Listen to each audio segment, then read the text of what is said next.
Selamat datang di dunia inovasi dan kreativitas di mana mimpi-mimpi menjadi nyata. Kami, tim Hibah P3D, sekelompok individu yang bersatu untuk mengubah masa depan.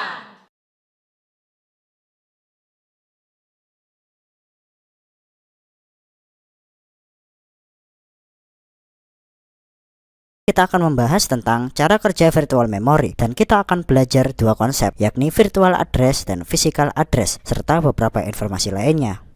Bagaimana cara kerja virtual memory? Konsep dasarnya adalah kita memiliki ruang memori yang terpisah. Jadi, virtual memory adalah memori pasif yang menyimpan program, dan memori fisik adalah RAM fisik di komputer. Aktif yang dimaksud adalah yang hanya bisa langsung berkomunikasi dengan prosesor, yakni memori RAM. Virtual memory inilah yang membantu kinerja dari RAM itu sendiri. Ingatlah bahwa hanya RAM yang dapat berkomunikasi langsung dengan prosesor. Ini adalah virtual address. Jika kita muat R424R0 ini akan mengakses virtual address 1024, sehingga sistem operasi mengalokasikan ruang virtual address pada memori sekunder. Memori fisik RAM akan menyampaikan alamat ini kepada prosesor. Jika teman-teman memiliki RAM terpasang sebesar 2 GB, teman-teman akan memiliki physical address dari 0 hingga 2 pangkat 31 minus 1, sekitar 2 miliar byte pada memori. Virtual address disingkat VA ini adalah yang digunakan program. Pengalamannya itu tersimpan di ruang alamat 32 bit. Physical address disingkat PA kemudian akan menggunakan perangkat keras yang berkomunikasi dengan RAM. Besar PA tergantung besar RAM yang terinstal. Jika kita memiliki kapasitas RAM kecil terpasang pada ruang physical address, maka PA akan menjadi kecil. Namun, sekarang kita memiliki ruang alamat yang terpisah, di mana setiap program akan memiliki ruang virtual address dan ruang physical address tersendiri.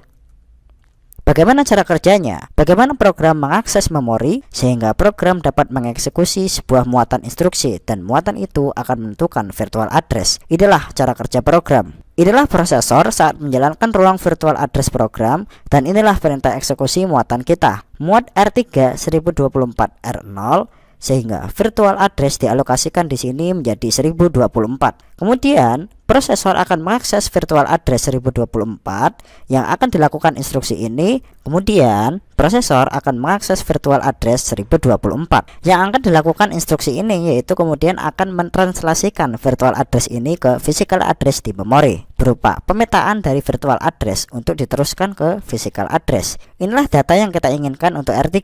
Alamat akan meneruskan dan mengirim translasinya pada peta bahwa prosesor ingin virtual address 1024 yang terlihat di peta. Pemetaannya beralih ke sini di physical address 2 dan beralih ke sini untuk mendapatkan data.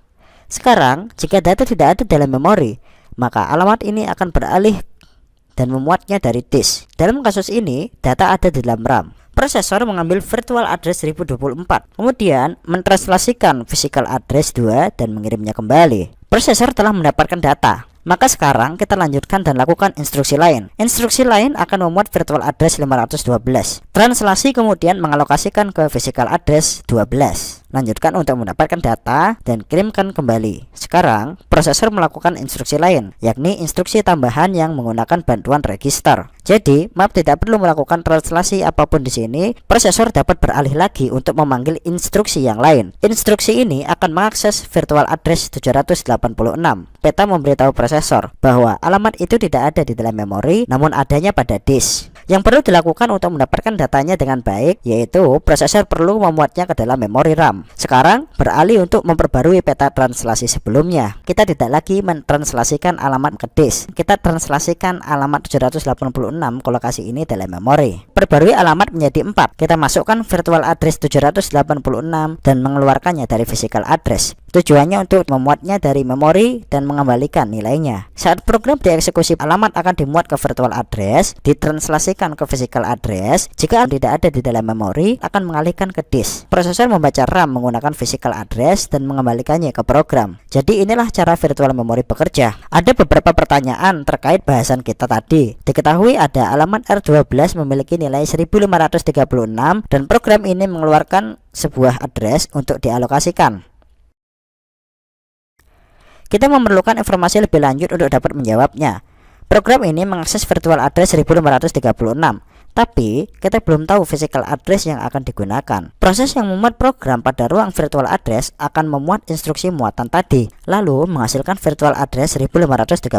Akan ditranslasikan pada peta. Peta akan memberitahu prosesor physical address yang hendak digunakan. Jika tidak dilakukan pemetaan di sini, maka prosesor tidak akan tahu lokasi RAM yang akan diakses oleh address ini. Jadi kita membutuhkan lebih banyak informasi untuk mengetahui lokasi memori yang akan kita akses ketika mengeluarkan instruksi ini. Ada pertanyaan lain terkait penggunaan terlalu banyak data. Jika suatu program menggunakan banyak data untuk diakses ke RAM, di mana data tersebut ditempatkan? Tentu saja, data itu akan dialokasikan ke disk. Jika tidak muat dalam memori, data akan beralih ke virtual memory untuk dipetakan atau dialokasikan ke disk. Inilah muatan instruksi yang ditranslasikan ke map. Untuk virtual address ini, translasi atau map ini akan mengalokasikan instruksi di sini, akan memberitahu prosesor data ada di disk. Kesimpulannya, kita bisa memasukkan data ke disk jika memori